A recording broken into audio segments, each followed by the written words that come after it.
എൻ്റെ സീനിൽ ഗുണാകേവ് അടക്കണ സീക്വൻസ് ഉണ്ട്. അടക്കണ സീക്വൻസിൽ ടോട്ടൽ ഞാൻ അതിൻ്റെ ആംബിയൻസ് എല്ലാം കട്ട് ചെയ്ത് കളഞ്ഞു. അവിടെ എല്ലാം ആംബിയൻസ് ഉണ്ടായിരുന്നു. അതായത് നമ്മൾ ആദ്യം കേട്ട സൗണ്ടുകളൊക്കെ തന്നെ അവിടെ ഉണ്ടായിരുന്നു. അതായത് കേവ് സൗണ്ടുകളെല്ലാം അവിടെ കംപ്ലീറ്റ്ലി ഡെഡാക്കി. അവിടെ ഞാൻ ഡെഡാക്കിയിട്ട് ആ കേവ് അടക്കണ ഒരു സൗണ്ട് മാത്രമേ ഇട്ടിട്ടുള്ളൂ. അത് സിനിമ കണ്ടു കഴിയുമ്പോൾ നമുക്ക് എന്തോ ഒരു റിലാക്സ് കിട്ടണ പോലെ. പിന്നീട് ഞാനത് തിയേറ്ററിൽ കണ്ടപ്പോൾ ഞാനത് ചെയ്തത് നന്നായെന്ന് എനിക്ക് തോന്നി. കണ്ടതിന് ശേഷം ലിജോ പറയുന്നു, ഓക്കെ ഫസല എനിക്ക് സൗണ്ട് വർക്കായിട്ടുണ്ട്, അപ്പം ഞങ്ങളിത് വേറൊരു പരിപാടി വെച്ചാണ്, അപ്പം ഇനിയിപ്പോൾ ഏതായാലും നമുക്കിത് ഇവിടെ കംപ്ലീറ്റ് ചെയ്യാമെന്ന് പറഞ്ഞാൽ അങ്ങനെ കൈതന്നാണ് ചുരുളി ഇവിടെ സ്റ്റാർട്ട് ചെയ്യണത്. ഞങ്ങൾക്ക് രണ്ടുപേർക്കും അറിയില്ല, ഇപ്പോൾ എനിക്കും അറിയില്ല ലിജോനും അറിയില്ല എവിടെ നിന്നാണ് മറ്റേ എനിക്ക് സത്യമാണ് കേട്ടോ, എവിടെ നിന്നാണ് ഇപ്പോൾ എൻ്റെ അടുത്ത് പലരും ചോദിച്ചിട്ടുണ്ട് ആ മറ്റേ ഏലിയനെ കാണിക്കുമ്പോൾ ഒരു സൗണ്ട്, സിഗ്നേച്ചർ സൗണ്ട്, ഇൻസ്റ്റാഗ്രാമിൽ. പക്ഷെ ആ സൗണ്ട് എങ്ങനെയാണ് ഉണ്ടായെന്ന് വെച്ച് കഴിഞ്ഞാൽ, ആ സൗണ്ട് എങ്ങനെ ഉണ്ടാക്കിയെന്ന് വെച്ച് കഴിഞ്ഞാൽ ഏതോ ഒരു സൗണ്ടിൽ നിന്ന് പ്രോസസ്സ് ചെയ്ത് നമ്മൾ ഉണ്ടാക്കിയ സൗണ്ടാണത്. കഴിഞ്ഞ ദിവസം ഒരു മൾട്ടിപ്ലക്സിൽ പോയപ്പോൾ വേറൊരു ആവശ്യത്തിന് വേണ്ടി അവിടെ ചെന്ന് കഴിഞ്ഞപ്പോൾ അവിടെ ഒരു സാധനം പ്ലേ ചെയ്തപ്പോൾ ലെഫ്റ്റ് സൈഡിൽ ഹൈ ഫ്രീക്വൻസി മാത്രമേ ഉള്ളൂ, ലോ ഫ്രീക്വൻസി ഇല്ല. അപ്പോൾ ചോദിച്ചപ്പോൾ അവിടുത്തെ ലോ ഫ്രീക്വൻസി അടിച്ചു പോയേക്കാം. മൾട്ടിപ്ലക്സ് ആണ്, പക്ഷേ ലെഫ്റ്റ് സൈഡ് സ്പീക്കർ വർക്ക് ചെയ്യണില്ല. അത് കഴിഞ്ഞിട്ട് അപ്പം തന്നെ അവിടെ വേറെ ഷോ ചെയ്യാണ്. അവിടെ ഹിറ്റായിക്കൊണ്ടിരിക്കുന്ന ഒരു സിനിമ അടുത്ത് ഞങ്ങളവിടെ നിന്ന് ഇറങ്ങി കഴിഞ്ഞപ്പോൾ തന്നെ അവിടെ ഷോ നടക്കുകയാണ്. ടിക്കറ്റ് മേടിച്ചിട്ട് പ്രേക്ഷകർ നിൽക്കുകയാണ് കയറാനായിട്ട്. ഇപ്പോൾ ഈ സിനിമ ശരിക്കും കേവിന് മുമ്പ് തന്നെ തുടങ്ങുന്നുണ്ടെങ്കിലും മഞ്ഞുമൽ ബോയ്സിൻ്റെ കാര്യത്തിൽ നമ്മൾ ആ സിനിമയുടെ ഒരു ട്രാൻസ് അല്ലെങ്കിൽ അതിൻ്റെ ഒരു ഫീലിലേക്ക് കയറുന്നത് ഇവർ ഗുഹാമുഖത്തുനിന്ന് അകത്ത് കയറുന്ന മുതലാണ്. പിന്നെ ഇതിൻ്റെ ഒരു ടൈലൻഡിലേക്ക് അടക്കം വരുന്ന അല്ലെങ്കിൽ ക്ലൈമാക്സിലേക്കൊക്കെ വരുന്ന സീൻ വരുന്ന സമയത്ത് അതിൽ ഞാൻ പറഞ്ഞത് അവിടെ ചിദംബരം നമ്മുടെ ഇന്റർവ്യൂവിൽ പറയുന്നുണ്ടായിരുന്നു. കാരണം അതിൽ ഒരു നോർമൽ എൻഡ് അല്ലാതെ വേറൊരു സീൻ ക്രിയേറ്റ് ചെയ്തിട്ട് ചെയ്യാനാണ് ആഗ്രഹിച്ചിരുന്നത് എന്ന്. ആ സിനിമ അവിടെ ഒരു കമ്മ്യൂണിക്കേഷൻ പുള്ളി ആഗ്രഹിച്ചിരുന്നു എന്നുള്ളത്. അല്ല, ഞാനതിൽ ചെയ്തത് ഞാൻ എൻ്റെ ഒരു രീതിയിൽ ഞാനത് വർക്ക് ചെയ്തത് ആ എൻ്റെ സീനിൽ ഗുണാകേവ് അടക്കണ സീക്വൻസ് ഉണ്ട്. അടക്കണ സീക്വൻസിൽ ടോട്ടൽ ഞാൻ അതിൻ്റെ ആംബിയൻസ് എല്ലാം കട്ട് ചെയ്ത് കളഞ്ഞു. അവിടെ എല്ലാം ആംബിയൻസ് ഉണ്ടായിരുന്നു. അതായത് നമ്മൾ ആദ്യം കേട്ട സൗണ്ടുകളൊക്കെ തന്നെ അവിടെ ഉണ്ടായിരുന്നു. അതായത് കേവ് സൗണ്ടുകളെല്ലാം അവിടെ കംപ്ലീറ്റ്ലി ഡെഡാക്കി. അവിടെ ഞാൻ ഡെഡാക്കിയിട്ട് ആ കേവ് അടക്കണ ഒരു സൗണ്ട് മാത്രമേ ഇട്ടിട്ടുള്ളൂ. അത് സിനിമ കണ്ടു കഴിയുമ്പോൾ നമുക്ക് എന്തോ ഒരു റിലാക്സ് കിട്ടണ പോലെ. പിന്നീട് ഞാനത് തിയേറ്ററിൽ കണ്ടപ്പോൾ ഞാനത് ചെയ്തത് നന്നായെന്ന് എനിക്ക് തോന്നി. അത് നിങ്ങളാരും സിനിമ കണ്ടാണ്, നിങ്ങൾക്ക് തോന്നിയിട്ടുണ്ടോ അങ്ങനെ? വെരി എൻഡ് സീൻ, അതായത് വേറെ ഒന്നും കാണിക്കണില്ല അവിടെ. അതായത് വേറെ ഒരു സൗണ്ട് ഇട്ടിട്ടില്ല. അതായത് ആ ക്ലോസിങ് സീനുണ്ട്, പിന്നെ മറ്റേ ചിറ്റി വെച്ച അടിക്കണ ആ സാധനം മാത്രം, വേറെ ഒരു സൗണ്ടും അവിടെ പ്ലേസ് ചെയ്തിട്ടില്ല. അതങ്ങനെ ചെയ്തതാണത്. അപ്പൊ അത് കണ്ടു കഴിയുമ്പോൾ ഒരു ഭയങ്കര റിലാക്സ് ആയിട്ട് എനിക്ക് തോന്നി. രണ്ടാമത് റിപ്പീറ്റ് വാച്ചിൽ അത് തോന്നിയിരുന്നു. അത് മാത്രമല്ല എനിക്ക് തോന്നുന്നു അതിന്റെ ഒരു അതുണ്ടാക്കിയ ഒരു ട്രോമ കൂടി ഫിനിഷ് ചെയ്തിട്ട് അതിൽ നിന്ന് പുറത്തേക്ക് ഇറക്കുകയാണ് ആളുകൾ. അതങ്ങനത്തെ ഫീല് ഞാനും തിയേറ്ററിൽ കണ്ട സമയത്ത് എനിക്ക് തോന്നിയിട്ട് അത്രയും നേരം ടെൻഷൻ അടിച്ച് വളരെ ഇതായിട്ടിരുന്നിട്ട് ലാസ്റ്റ് അതൊക്കെ കൂടി കണ്ടു കഴിഞ്ഞ് ആ കേവ് ക്ലോസ് ചെയ്ത് അങ്ങനത്തെ ഒരു ഫീല് ചെയ്തതാണ് ശരിക്കും. ഈ ലിജോ ജോസ് പെല്ലിശ്ശേരിയുടെ കൂടിയുള്ള എക്സ്പീരിയൻസ് പറഞ്ഞ കൂട്ടത്തില് ലിജോയുടെ ആണെങ്കിൽ ചുരുളി, നൻപകൽ നേരത്ത് മയക്കം, ഇത് മലക്കോട്ടെ വാലിബൻ, 3 സിനിമകൾ ചെയ്തു. അതിലിപ്പം ചുരുളി നമ്മൾ സ്പെസിഫിക് ആയിട്ട് നോക്കിക്കഴിഞ്ഞാൽ ചുരുളിയിൽ ഈ പറയുന്ന ശബ്ദാന്തരീക്ഷം എന്ന് പറയുന്നത് വളരെ പ്രധാനമാണ്. നമ്മൾ മധു നീലകണ്ഠൻ്റെ ഈ സിനിമാറ്റോഗ്രഫി, അതിൻ്റെ വിഷ്വൽസ് ഓർക്കുന്നതോടെ തന്നെ അതിൻ്റെ ഒരു ചുറ്റുവട്ടം, അതിൻ്റെ ഒരു ശബ്ദാന്തരീക്ഷ സൃഷ്ടി എന്നുള്ളത് അത് ഭയങ്കര യുണീക്ക് എക്സ്പീരിയൻസ് ആണെന്ന് കേട്ടിട്ടുണ്ട്. ഈ ചുരുളി ശരിക്കും ഞാൻ ചെയ്യേണ്ട ഒരു സിനിമയേ അല്ല ശരിക്കും. അത് കോവിഡ് ആയ സമയത്ത് കോവിഡ് കൊണ്ടുണ്ടായ ഒരു ഭാഗ്യമാണ് ശരിക്കും എനിക്ക് ചുരുളി ശരിക്കും. കാരണം ചുരുളി ശരിക്കും കണ്ണൻ എന്ന് പറയുന്ന സൗണ്ട് ഡിസൈനർ ഉണ്ട്, സൗണ്ട് മിക്സിംഗ് എഞ്ചിനീയർ ഉണ്ട്. പുള്ളിയാണ് കണ്ണൻ ഗണപത്. പുള്ളിയാണ് മറ്റേ ലിജോന് ഇതിനു മുമ്പുള്ള സിനിമകളൊക്കെ ചെയ്തേക്കണ കണ്ണനാണ്. അപ്പോൾ കണ്ണനാണ് അത് ചെയ്യേണ്ടത്. അപ്പോൾ കോവിഡ് വന്ന് സ്റ്റുഡിയോകളെല്ലാം അടച്ച് കഴിഞ്ഞപ്പോൾ വേറൊരു ഓപ്ഷൻ ഇല്ലാണ്ടായി. അപ്പോൾ എൻ്റെ ഫ്രണ്ടാണ് രംഗനാഥ് രവി. അപ്പോൾ സൗണ്ട് ഡിസൈനറാണ്, ചുരുളിയുടെ സൗണ്ട് ഡിസൈനറാണ്. അപ്പം അവൻ സ്ഥിരമായിട്ട് ഞങ്ങൾ സുഹൃത്തുക്കളാണ്. അപ്പോൾ അവനൊരു ദിവസം എൻ്റെ അടുത്ത് പറഞ്ഞിങ്ങനെ, ഫസൽക്ക ഒരു പടമുണ്ട്, ചുരുളി എന്നാണ് പേര്, അപ്പം ലിജോൻ്റെ പടമാണ്. അപ്പോൾ ഒരു റീല് നമുക്കൊന്ന് വേണമെങ്കിൽ ഒന്ന് ട്രൈ ചെയ്ത് നോക്കാം, അത് ഓക്കെ ആണെന്നുണ്ടെങ്കിൽ നമുക്ക് എങ്ങനെയാണെന്ന് അറിയില്ല, പുള്ളി വന്ന് കാണട്ടെ എന്ന് പറഞ്ഞു. ഓക്കെ, അതിനെന്താ. അപ്പം നമുക്ക് സിനിമ എന്ന് പറഞ്ഞു കഴിഞ്ഞാൽ അത് ചുരുളിയാണെന്നല്ല, എന്ത് സിനിമ കിട്ടിയാലും എനിക്ക് കിട്ടണത്, ഞാൻ ചുരുളിക്ക് മുമ്പും സിനിമകളൊക്കെ ചെയ്തിട്ടുണ്ട്, എനിക്ക് കിട്ടിയ സിനിമകളൊന്നും ചെറുതല്ല, എനിക്ക് സിനിമയാണ് കിട്ടിയത്. അത് ചെറുതാണോ വലുതാണോ എന്ന് നോക്കിയിട്ടല്ല നമ്മൾ ചെയ്യണം, നമ്മൾ സിനിമ ചെയ്യുന്നു, അത്രേ ഉള്ളൂ. അപ്പോൾ ഒരു റീല് കൊണ്ട് തന്നു, ഫസ്റ്റ് റീല് ഇൻട്രോ, ആ സിനിമയുടെ ഫസ്റ്റ് റീല് കൊണ്ടുവന്ന് ഫസ്റ്റ് റീല് ഞാൻ മിക്സ് ചെയ്ത് ആസ് ഇറ്റ് ഈസ് നമ്മൾ എന്താണോ സിനിമ ചെയ്യണത്, സിനിമയിൽ എങ്ങനെയാണോ അപ്രോച്ച് ചെയ്യണത്, ചുരുളി എന്ന് പറഞ്ഞ സിനിമ കണ്ടപ്പോൾ എനിക്കെന്താണ് തോന്നിയത്, അപ്പോൾ ഞാൻ എന്താണോ എനിക്ക് എൻ്റെ തലയിൽ വന്നത് അത് ഞാൻ കംപ്ലീറ്റ്ലി ചെയ്തു. അതിൻ്റെ ഡൈനാമിക്സ് എങ്ങനെയാണ് വേണ്ടത്, അതിൻ്റെ ആ ജീപ്പ് ക്രോസ് ചെയ്യണ ആ ജീപ്പ് ക്രോസ് ചെയ്യണ സമയം ആ സിനിമ മാറുകയാണ്, സിനിമയുടെ സ്വഭാവം അവിടെ നിന്നാണ് മാറുന്നത്. ആ ഇഗ്നേഷൻ സ്റ്റാർട്ട് ചെയ്യുമ്പോൾ തൊട്ടേ ആ സൗണ്ടിലും ആ ഒരു വ്യത്യാസം ഞാൻ കൊണ്ടുവന്നിട്ടുണ്ട്. അപ്പോൾ അങ്ങനത്തെ ഒരു ലൗഡ് പരിപാടി ചെയ്യുന്നു. അപ്പോൾ ലിജോ വന്ന് കാണുന്നു, രംഗം പറഞ്ഞ് ലിജോ വരും, ഒന്ന് കാണണം എന്ന് പറഞ്ഞു. ലിജോ വന്ന് സിനിമ കാണുന്നു. കണ്ടതിന് ശേഷം ലിജോ പറയുന്നു, ഓക്കെ ഫസല എനിക്ക് സൗണ്ട് വർക്കായിട്ടുണ്ട്, അപ്പം ഞങ്ങളിത് വേറൊരു പരിപാടി വെച്ചാണ്, അപ്പം ഇനിയിപ്പോൾ ഏതായാലും നമുക്കിത് ഇവിടെ കംപ്ലീറ്റ് ചെയ്യാമെന്ന് പറഞ്ഞു. അങ്ങനെ കൈതന്നാണ് ചുരുളി ഇവിടെ സ്റ്റാർട്ട് ചെയ്യണത്. പിന്നെ ആ വർക്ക് 1 വർഷത്തോളം പോയി, കാരണം അന്ന് സമയമുണ്ട് നമുക്ക് ചെയ്യാനായിട്ട്. അതിൻ്റെ പേരിൽ ഞാൻ കംപ്ലീറ്റ് ചെയ്തു നോക്കും, അതിൻ്റെ എഡിറ്റുകൾ മാറും, പിന്നെ ഓരോ സീൻ ബൈ സീൻ ചെയ്യും. ലിജോ വന്നിരിക്കും, ലിജോ രാവിലെ ലിജോ വരും, ലിജോ ഉച്ച കഴിഞ്ഞാണ് പോണത്. ഞങ്ങൾ ഒരുമിച്ചിരുന്ന് വളരെ എൻജോയ് ചെയ്തൊരു വർക്കാണ് ശരിക്കും ചുരുളി. ഈ ചുരുളിയിൽ അങ്ങനെ ഇപ്പം ഗുണ കേവ് എന്ന് പറയുന്ന സമയത്ത് ഇപ്പം അതിലൊരു മിക്സിംഗ് പോയിന്റ് ഓഫ് വ്യൂവിൽ നോക്കുന്ന സമയത്ത് ഈ പറയുന്ന കേവ് സൗണ്ട് അല്ലെങ്കിൽ ഈ പറയുന്ന 11 പേര് ഒന്നിച്ച് വന്നാലുള്ള ശബ്ദം, അതിൻ്റെ ഒരു കയോസിൽ നിന്ന് എങ്ങനെ അതിനെ ഞാൻ പറഞ്ഞ ഒരു തരം പ്യൂരിറ്റി കൊണ്ടുവരുന്നുണ്ടല്ലോ ഈ മിക്സർ പാർട്ടിൽ. അപ്പം ഞാൻ പറഞ്ഞത് ഇപ്പം ചുരുളിയെ സംബന്ധിച്ചിടത്തോളം ചുരുളിയിൽ 2-3 രീതിയിലുള്ള പ്രത്യേകത ഉണ്ട്. ഒന്ന്, ചുരുളി എന്ന് പറയുന്നത് ആ സ്ഥലം എന്നുള്ളത് നമുക്ക് ചിരപരിചിതമായിട്ടുള്ളൊരു കാടോ സ്ഥലമോ അല്ല, അതിനൊരു യുണീക്നെസ് അതിൻ്റെ സൗണ്ട് ഡിസൈനിലും സംഗതി ഫീൽ ഉണ്ട്. പക്ഷെ അതേസമയം തന്നെ ഈ പറയുന്ന അതിന് ഭയങ്കര കോൺട്രാസ്റ്റ് എന്ന് തോന്നുന്ന തെറിവിളിയോട് തെറിയുണ്ട്. ഈ പറഞ്ഞ ഭയങ്കര ഒരു പ്രകൃതി രമണീയത ഭംഗി എന്നൊക്കെ പറയുമ്പോൾ ഇപ്പുറത്ത് ഈ പറയുന്ന വളരെ ഡിസ്റ്റർബിങ് ആവുന്ന രീതിയിൽ വേണമെങ്കിൽ എലവേറ്റ് ചെയ്യാവുന്ന തെറിവിളിയുണ്ട്. പിന്നെ ഈ പറയുന്ന ആളുകൾ, ബഹളം, ഒരു വയലൻസ് വെച്ചാൽ ഒരു അങ്ങോട്ടും ഇങ്ങോട്ടും തല്ലുകൂടുന്നതിനപ്പുറത്ത് ഒരു വയലൻസ് അതിൻ്റെ ഒരു സ്ട്രക്ചറിലൊക്കെ ഉണ്ടല്ലോ. എന്താണ് ശരിക്കും ചുരുളിയിൽ തെറി എന്നതിനെക്കാട്ടി ഉപരി ആ സിനിമ പറയണ ഒരു നെഗറ്റീവ് പരിപാടി അതായിരിക്കും വർക്കായിട്ടില്ല എന്നാണ് എനിക്ക് തോന്നുന്നത്. ഇപ്പോൾ ഒരു പ്രത്യേകിച്ച് ഒരു സ്ഥലം പറയാനുള്ള പല സ്ഥലങ്ങളിലും മെയിനായിട്ട് ഹൈ റേഞ്ച് ഏരിയകളിലൊക്കെ എന്നടോവേ ഇങ്ങനെയാണ് അവർ വിളിക്കണേ, എന്നടോവേ ഡാഷ്, പിന്നെ എന്താണോ അതങ്ങനെയാണ് അവരുടെ ലാംഗ്വേജ്. അപ്പോൾ ഇപ്പം എൻ്റെ അളിയൻ ഒരു ഹൈ റേഞ്ച് ഭാഗത്ത് കട നടത്തുന്ന ആളാണ്. അപ്പോൾ പുള്ളി ഈ സിനിമ കണ്ടിട്ട് പറഞ്ഞത്, ഇതിപ്പോൾ നോർമലി ഇവിടെ ഇങ്ങനെയാണ്, ഇതിലിപ്പോൾ എന്താണ് ഇത്ര പേര് വിവാദം ഉണ്ടാവാനുള്ളത്, ഇതിങ്ങനെയാണ്, ചില ആൾക്കാരങ്ങനെയാണ്. അത് തന്നെയല്ല, അതിലൂടെ വേറൊരു അണ്ടർലൈൻ ഒരു കാര്യം പറയുന്നുണ്ടെന്ന് മീൻസ് മനുഷ്യന്മാരുടെ അവസ്ഥകളും കാര്യങ്ങളൊക്കെ അതിൽ പറയുന്നുണ്ട്. അത് മനസ്സിലാവാതെ അല്ലെങ്കിൽ അത് മനസ്സിലാക്കാൻ ശ്രമിക്കാതെ ഈ തെറി എന്ന് പറയുന്ന സാധനത്തിലേക്ക് പറഞ്ഞത് അത് ഒരു പോയിന്റ്. പിന്നെ കാടിനെ പറ്റി പറയുന്നത് ലിജോൻ്റെ കാര്യം പറയുന്നത്, സൗണ്ടിൽ ലിജോ ഭയങ്കര പെക്യുലർ ആയിട്ടുള്ള സൗണ്ടുകൾ അത് സെലക്ട് ചെയ്ത് ചെയ്യണ ഒരാളാണ്. വളരെ കറക്റ്റായിട്ടുള്ള സൗണ്ടുകൾ എവിടെ എങ്ങനെ വേണം.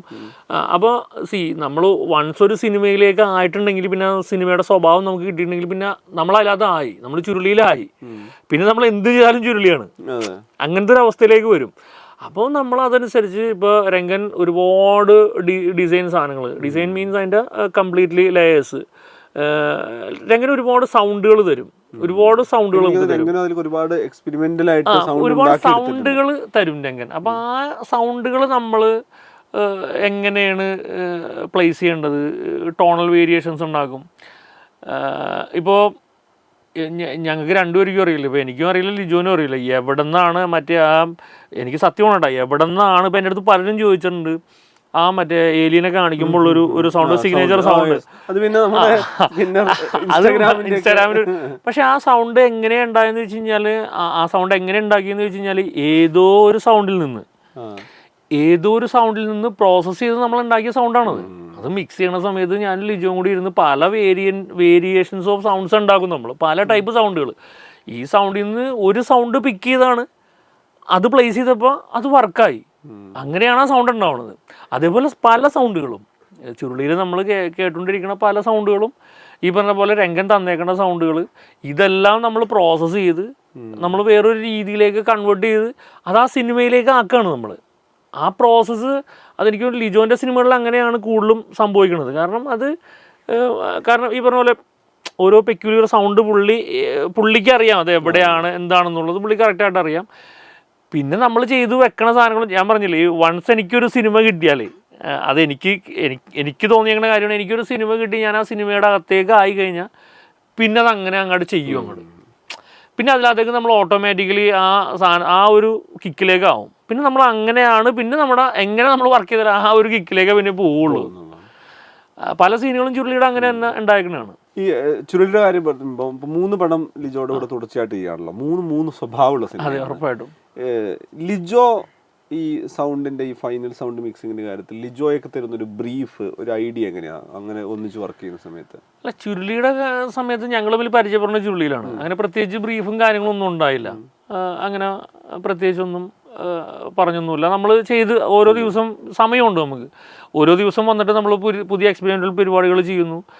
എനിക്ക് അതിനകത്ത് ഇപ്പോഴും ഒരു ഓർമ്മയുണ്ട്, ഒരു സീൻ ഞങ്ങൾ രണ്ടുപേരും കൂടിയും ചെയ്ത് ഭയങ്കര ഗംഭീര പരിപാടി എന്നൊക്കെ പറഞ്ഞും ചെയ്തിട്ട് ഓക്കെ നമുക്കൊരു ബ്രേക്ക് എടുക്കാം എന്ന് പറഞ്ഞാൽ ഞങ്ങൾ പുറത്ത് അവിടെ നിന്നിട്ട് ചായ കുടിച്ചിട്ട് നമ്മൾ വന്ന് കേട്ടുക്കുമ്പോൾ ആ സീൻ നമുക്ക് ഒട്ടും മറക്കാനുള്ള, നമ്മളൊരു 10 മിനിറ്റ് ബ്രേക്ക് എടുത്തു കഴിഞ്ഞപ്പോൾ അതൊട്ടും ആ സീൻ മൊത്തം ഡിലീറ്റ് ചെയ്ത് റിപ്പീറ്റ് നമ്മൾ വീണ്ടും ചെയ്ത് ആ സാധനം തന്നെ. അങ്ങനെ പല ഇൻസിഡൻറ്റ് നമ്മൾ ലിജോൻ്റെ സിനിമയിലുണ്ടാവും. നൻപകൽ നേരത്ത് മയക്കം വരുമ്പോഴേക്കും ലിജോ പറഞ്ഞത് ഓൾറെഡി ടൈം ലൈനിൻ്റെ അകത്ത് എഡിറ്റ് നടക്കുന്ന സമയത്ത് മ്യൂസിക് ഡയറക്ടർ ഇല്ല ആ സിനിമക്ക്. എഡിറ്റ് നടക്കുന്ന സമയത്ത് തന്നെ ലിജോ ബ്രീഫ് ഉണ്ടായിരുന്നു. ഇങ്ങനെ ഒരു പഴയ പരിപാടികളാണ്, ഇങ്ങനത്തെ പരിപാടികളാണ് നമ്മൾ പ്ലേസ് ചെയ്യണത്. ഇങ്ങനെ ഒരു സ്പേസിലേക്ക് നമ്മൾ ചെല്ലുമ്പോൾ അവിടെ ഇങ്ങനെയൊക്കെയാണ് സൗണ്ട് ചെയ്തത്.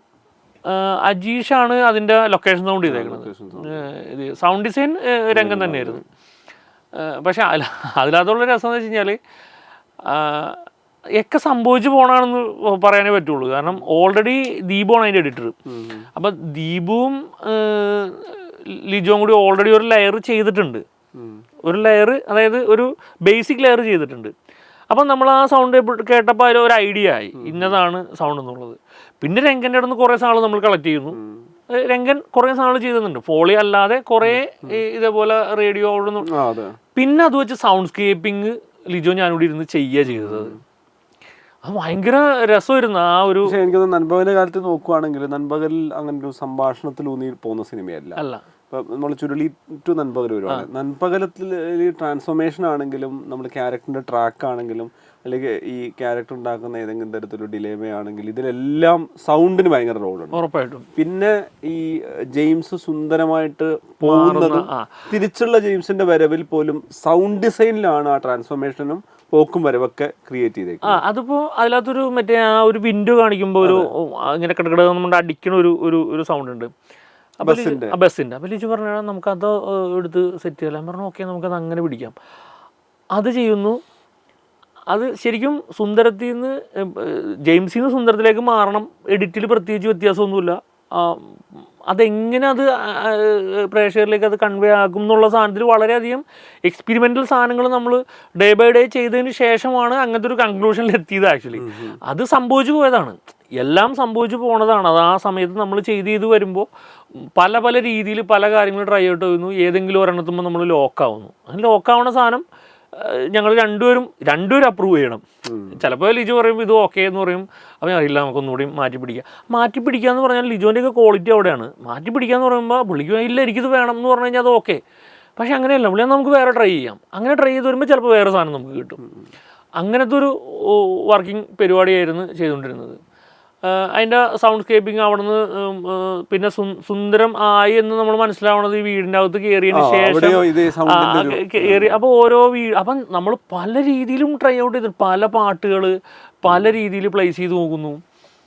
നിങ്ങളത് വീണ്ടും റീകളക്ട് ചെയ്യാണ്. ഞാനിത് ചോദിക്കുമ്പോൾ എനിക്ക് വീണ്ടും എനിക്ക് അത്ര സന്തോഷം കൊണ്ട് വർക്ക് ചെയ്ത സിനിമകളാണ് അതൊക്കെ. അത്രത്തോളം നമ്മൾ എൻജോയ് ചെയ്ത് വീട്ടിനകത്ത് കയറുമ്പോൾ എനിക്ക് തോന്നുന്നത് അവിടെയും ഈ പറയുന്ന സൗണ്ട് തന്നെയാണ് എല്ലാ സ്ഥലത്തും ഈ പറഞ്ഞ പോലെ പല സ്ഥലങ്ങളിൽ ആ വില്ലേജിൽ പല സ്ഥലങ്ങളിൽ റേഡിയോ പ്ലേ ചെയ്യുന്നു. ആ റേഡിയോ പ്ലേ ചെയ്യുന്ന സ്ഥലങ്ങളിൽ പോലും ലിജോ ശ്രദ്ധിച്ചിട്ടുണ്ട്. അതിൻ്റെ ഒരു മെയിൻ ഒരു കഥ പറയുന്നുണ്ട്. അതായത് ഫോർഗ്രൗണ്ട് ഒരു ഇത് നടക്കുമ്പോൾ ഇൻസിഡൻസ് നടക്കുമ്പോൾ ബാക്ക് ഡ്രോപ്പിൽ ഒരു ഡ്രാമ നടക്കുന്നുണ്ട്, ഒരു വേറൊരു മൂവിയുടെ ഒരു അപ്പം അതിൻ്റെ കണ്ടിന്യൂവേഷൻ നമ്മൾ പല രീതിയിലും ലിങ്ക് ചെയ്ത് കൊണ്ടുവന്നിട്ടുണ്ട്. ഇപ്പം ഈ ട്രാൻസ്ഫോർമേഷൻ ഇത് പറഞ്ഞ പോലെ നമ്മൾ ആദ്യം ആ വിൻഡോന്റെ സൗണ്ട് കേൾപ്പിച്ചില്ലേ, ഈ സെയിം സാധനം തന്നെ നമ്മൾ ലാസ്റ്റ് തിരിച്ചു വരുമ്പോഴും നമ്മൾ അവിടെ പ്ലേസ് ചെയ്തിട്ടുണ്ട്. അങ്ങനെ അതാ പറഞ്ഞ ഈ പെക്യൂലിയർ ആയിട്ടുള്ള സൗണ്ടുകൾ പുള്ളി ലിജോന്റെ കേസിൽ നമ്മൾ പിക്ക് ചെയ്ത് എടുക്കും. ഓരോ സിഗ്നേച്ചർ സൗണ്ടുകൾ നമ്മൾ പിക്ക് ചെയ്തെടുക്കും. ആ സൗണ്ടുകൾ നമ്മൾ ത്രൂ ഔട്ട് അതൊരു ക്യാരക്ടർ പോലെ സിനിമ റൺ ചെയ്യുമ്പോൾ അതിൻ്റെ ഒപ്പം നമ്മളിങ്ങനെ പോയിക്കൊണ്ടിരിക്കും. അപ്പം നമ്മൾ നോക്കുവാണെങ്കിൽ ഒരു പലതരം ശബ്ദങ്ങളാണല്ലോ. ഇപ്പോൾ ലൊക്കേഷനിലെ സൗണ്ട് ഞാൻ പറഞ്ഞത്, ഇപ്പോൾ ഒരു ലൈവ് സൗണ്ട് ചെയ്ത സിനിമയാണെങ്കിൽ പലതരം ശബ്ദങ്ങളുടെ ഇതുണ്ടല്ലോ, ബാക്ക്ഗ്രൗണ്ട് സ്കോർ അടക്കം പലതരം ശബ്ദങ്ങൾ. ശരിക്കും അതിനെ ഒരു തരത്തിൽ നമ്മൾ പറയുകയാണെങ്കിൽ വേറെ രീതിയിൽ അതിനൊരു ഡിസിപ്ലിൻ ഉണ്ടാക്കാനോ അതിനെ പ്യൂരിഫൈ ചെയ്യാനോ അല്ല നോക്കുന്നത്. അതിനപ്പുറത്ത് അതിനൊരു റിതം, ആ സിനിമയുടെ മൂഡ് സെറ്റ് ചെയ്യുന്ന വിധത്തിൽ ഒരു എന്താ പറയുക, ഒരു ആംബിയൻസ്, ഒരു അന്തരീക്ഷം ഉണ്ടാക്കിയെടുക്കുക. അതിന് കൃത്യ ഒരു താളം ഉണ്ടാക്കുക, കൃത്യ ഒരു ഏറ്റക്കുറച്ചിൽ ഉണ്ടാക്കി അതിന് ആ മൂഡിനൊത്ത രീതിയിൽ അതിനൊരു ക്രമീകരണമാണല്ലോ ശരിക്കും നടത്തുന്നത്. അപ്പോൾ ഈ ഫിലിം മേക്കറുമായിട്ടുള്ള റാപ്പോ ഏറ്റവും ക്രൂഷ്യൽ ആണല്ലേ ആ മൊമെന്റിൽ? ഭയങ്കരമാണ്. അതായത് അങ്ങനെ ഉണ്ടെങ്കിലേ അത് വർക്കാവുള്ളൂ. ചില ഡയറക്ടേഴ്സ് നമ്മളൊരു മിക്സ് ചെയ്യണ ഒരാൾ എന്നുള്ളൊരു രീതിയിൽ മാത്രം കാണുമ്പോൾ നമുക്ക് ടെക്നിക്കൽ സാധനം മാത്രമല്ല. ഇതൊരു ഇമോഷണൽ ഇതാണ്. ആ സിനിമ എന്താണോ പറയാൻ ആഗ്രഹിക്കുന്ന സൗണ്ടിൽ. അപ്പം ആ ഒരു ഏരിയ 50% വീഡിയോ 50% സൗണ്ട്. അപ്പോൾ ഈ മ്യൂട്ട് ചെയ്ത് ഒരിക്കലും സിനിമ കാണാൻ പറ്റില്ലല്ലോ. എന്തായാലും അതിനനുസരിച്ചുള്ള സാധനം നമുക്ക് സിനിമയിൽ കിട്ടുന്നില്ല എന്നുള്ളതാണ് എനിക്ക് തോന്നുന്നത്. ലിജോ പോലുള്ള ഡയറക്ടർ, ഇപ്പോൾ ചിദംബരം, എനിക്ക് തോന്നുന്നത് ഒരു പത്രസമ്മേളനത്തിൽ ആദ്യമായിട്ട് സൗണ്ടുകാർ ഇൻട്രൊഡ്യൂസ് ചെയ്തത് മലയാളത്തിൽ എനിക്ക് തോന്നുന്നത് മഞ്ഞുമൽ ബോയ്സിലാണ് അത് സംഭവിച്ചത്. അപ്പോൾ സൗണ്ടിൻ്റെ ഇമ്പോർട്ടൻസ് അത്രയുമാണ് സിനിമയിൽ. പക്ഷേ ആ ഒരു ഇമ്പോർട്ടൻസ് കിട്ടുന്നുണ്ടോ എനിക്ക് തോന്നുന്നു കംപ്ലീറ്റ്ലി കിട്ടുന്നില്ല എന്ന് ഞാൻ പറയാനുള്ള കാരണം എന്ന് വെച്ച് കഴിഞ്ഞാൽ ഇൻ്റർനാഷണൽ സിനിമകളിൽ പോലും ഒരിക്കലും സൗണ്ട് ഡിസൈനറുടെ പേര് പോലും ഫ്രണ്ട് ക്രെഡിറ്റ് ഇടാറില്ല. അവരുടെ പേര് പോലും ഫ്രണ്ട് ക്രെഡിറ്റിലോ ഇടാറില്ല, എവിടെയെങ്കിലും കണ്ടുള്ളൂ. പക്ഷെ മലയാളം ഇൻഡസ്ട്രിയിൽ ഫ്രണ്ട് ക്രെഡിറ്റിൽ വരെ മിക്സിംഗ് എഞ്ചിനീയറുടെ പേര് വരെ വരാറുണ്ട്. അങ്ങനെ വെച്ച് നോക്കുമ്പോൾ നമ്മൾ ഭയങ്കര ഇതിലാണ് നിൽക്കുന്നത്. എന്നാൽ പോലും സൗണ്ടിന് അതിൻ്റേതായിട്ടുള്ളൊരു വാല്യൂ ഉണ്ട്. ആ വാല്യൂ കറക്റ്റായിട്ട് അത് വേണം എന്ന് ആഗ്രഹിച്ച് അങ്ങനെ വന്ന ഡയറക്ടേഴ്സ്ക്കേ നമുക്ക് അതേ രീതിയിൽ വർക്ക് ചെയ്യാൻ പറ്റുള്ളൂ. അങ്ങനത്തെ ഒരു റാപ്പോ ശരിക്കും വേണം. ഞാൻ പറയണത് എല്ലാ സിനിമകളിലും വേണം. ഡയറക്ടേഴ്സ് അങ്ങനെ സൗണ്ട് ടീമായിട്ട്, സൗണ്ട് മിക്സിംഗ് എഞ്ചിനീയറായിട്ട് മാത്രമല്ല, ലൊക്കേഷൻ സൗണ്ട് ഉണ്ടെങ്കിൽ അയാൾ, സൗണ്ട് ഡിസൈനേഴ്സ്, മിക്സിംഗ് എഞ്ചിനീയേഴ്സ്, ഇവരൊന്നും ഇൻഡിവിജ്വൽസ് അല്ല. ഇവരെല്ലാം സൗണ്ട് ടീം എന്നുള്ളൊരു കോറായിട്ടുള്ളൊരു രീതിയിൽ നിന്ന് ഇത് കോർഡിനേറ്റ് ചെയ്ത് വരികയാണെങ്കിൽ ഒരു ബ്യൂട്ടിഫുൾ ആയിട്ടുള്ളൊരു സൗണ്ട് എല്ലാ സിനിമയ്ക്കും ഉണ്ടാവും. അതായത് ആ സിനിമ എന്താണോ ഡിമാൻഡ് ചെയ്യണത് ആ സിനിമയ്ക്ക് വേണ്ട സൗണ്ട് എന്തായാലും ഉണ്ടാവും.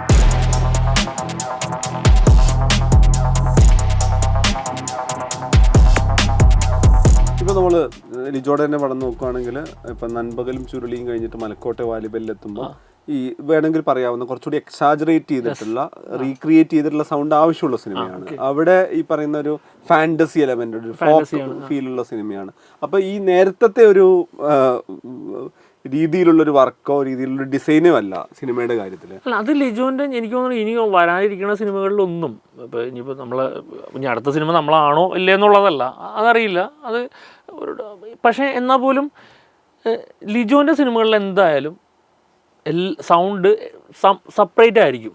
ഡിഫറെൻ്റ് ആയിട്ടുള്ള സാധനങ്ങൾ നമുക്ക് എക്സ്പെക്ട് ചെയ്യാം ലിജോന്. കാരണം ലിജോ കറക്റ്റ് ആയിട്ടുള്ളൊരു ഒരു സൗണ്ടിനെ പറ്റിയൊരു ധാരണയുണ്ട്.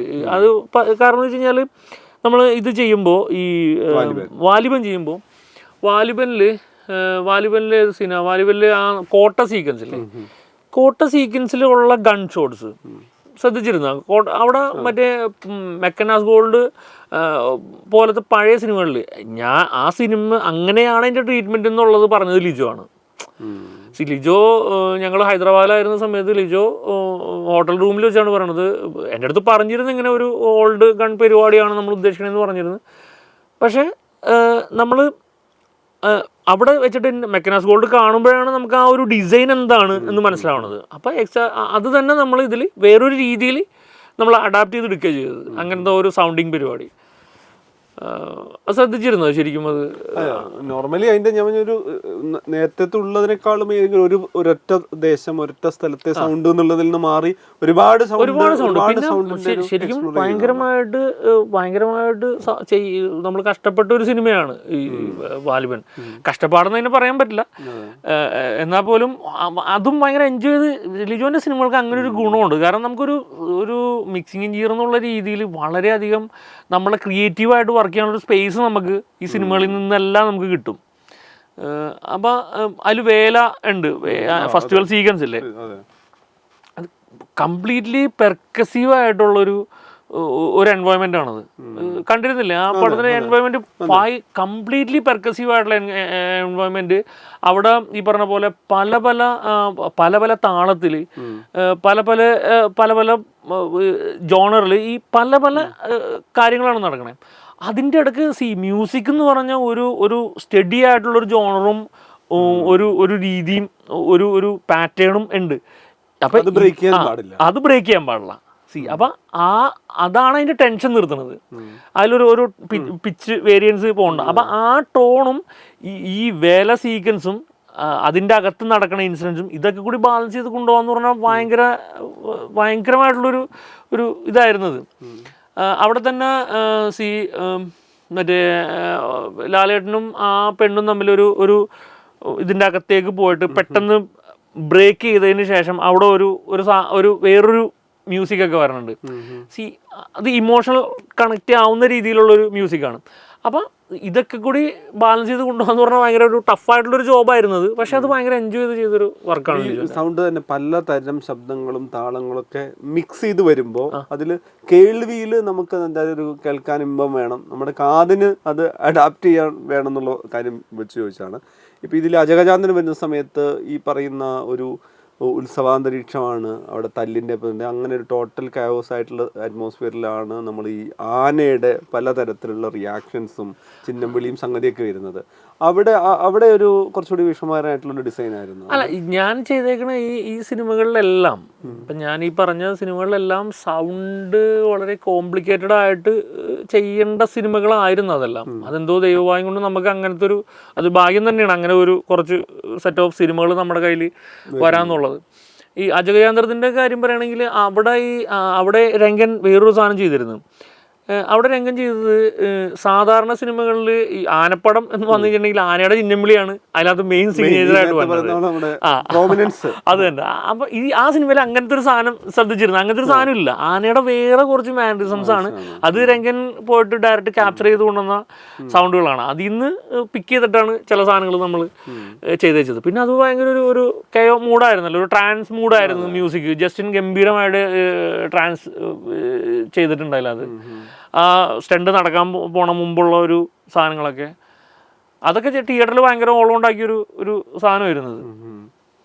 ഈ ഇപ്പം പേഴ്സണലി ഇപ്പം എപ്പോഴും പറയുന്ന സമയത്ത് ഇപ്പം ഈ സൗണ്ട് മിക്സിങ് ഘട്ടത്തിൽ ഈ എപ്പോഴും ഒരു ഹാപ്പിനെസ് പേഴ്സണലി ഉണ്ടാവുന്നത് ഏത് തരത്തിൽ ഔട്ട് വന്നപ്പോഴാണ്? കാരണം വെച്ച് കഴിഞ്ഞാൽ ഞാൻ അത് ചോദിക്കാൻ കാരണം വെച്ച് കഴിഞ്ഞാൽ പലപ്പോഴും ഈ സൗണ്ട് സ്ക്രിപ്റ്റ് എന്നുള്ള സിനാരി എപ്പോഴും പോസിബിൾ അല്ല. ഇപ്പോൾ സിനിമ ഏതെങ്കിലും ഒരു പ്രത്യേക ഘട്ടത്തിൽ തീർന്നിട്ടൊക്കെ ആയിരിക്കും നമ്മുടെ മുന്നിൽ വരുന്നത്.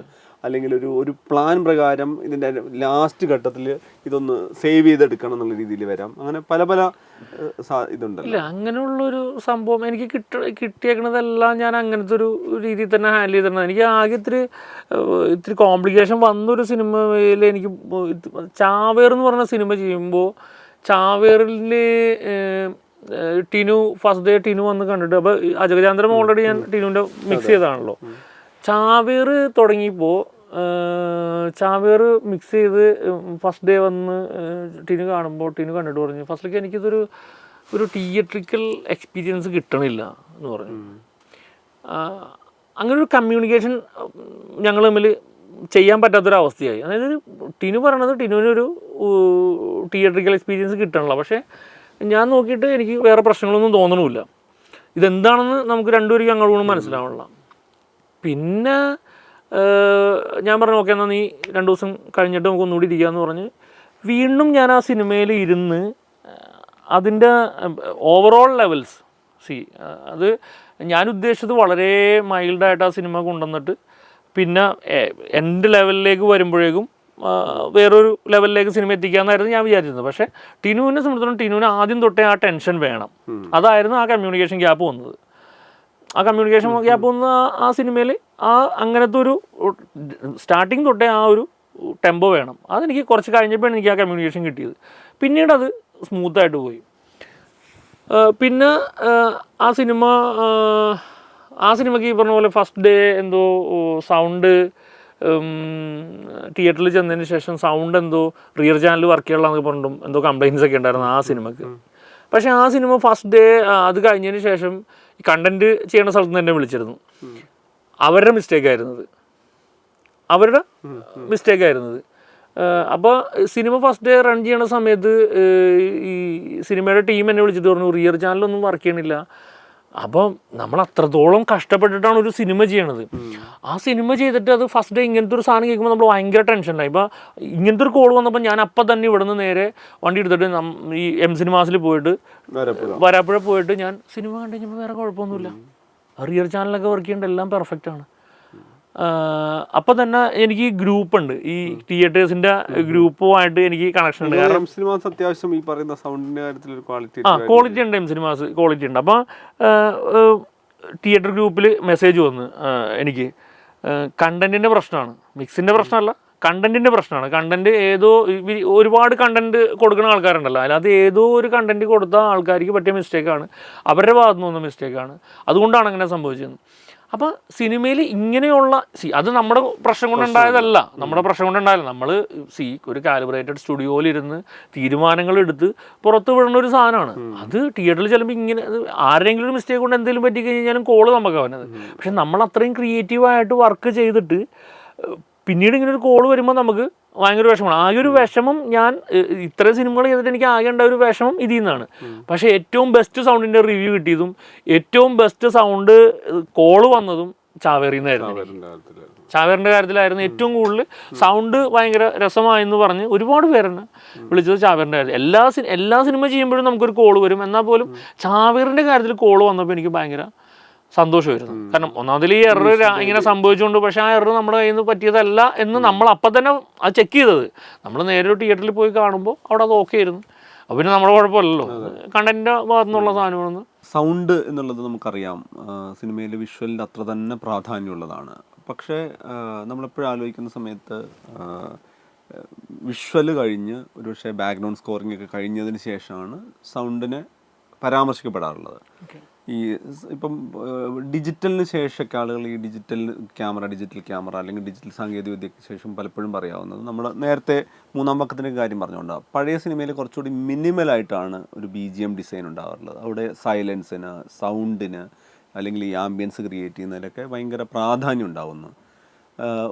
ഏതുകൊണ്ടൊരു സമയം മുതൽ ഒരു തിയേറ്ററിൻ്റെ ഡിസൈൻ തിയേറ്ററിൽ വേറെ രീതിയിൽ ലാഗ് വരരുത്, ഒരു പേസ് ഒറ്റ നിൽക്കാവണമെന്ന് കഴിഞ്ഞിട്ട് ഒരു ബാക്ക്ഗ്രൗണ്ട് സ്കോറിന് അതിൻ്റെ ഒരു ആധിക്യമോ മേൽക്കൈയൊക്കെ ഉണ്ടാവുന്നൊരു സിനാരിയോ ഉണ്ടായിട്ടുണ്ട്.